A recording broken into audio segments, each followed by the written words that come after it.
the very first thing that I help people do is take them through a process that I call the care card.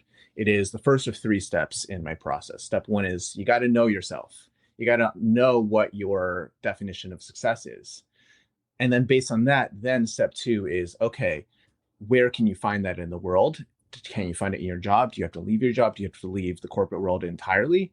And then step three is the practical steps of making it a reality. So that's where, if it makes sense, we might work on a resume, but we might also work on, a transition plan to something else.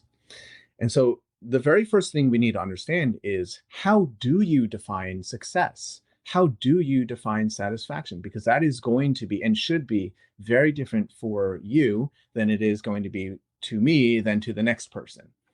And the way I help people do this is by using this working metaphor of a care card, where if you go to a store and buy a plant, that plant is going to come with a little card on it that says, this is how much water it needs, this is how much light it needs. Essentially, how do you take care of this organism so it can thrive, right? So what if we could develop something like that for you as a human? And a lot of people, when I say that, say, oh, well, okay, I need an hour of meditation, I need 7 weeks of PTO, I need to work remotely, blah, blah, blah, which might all be true. But what we're talking about is a lot deeper than that, right? What we're talking about is what actually has you experience thriving. What are the conditions that need to be present in order for that to be available to you?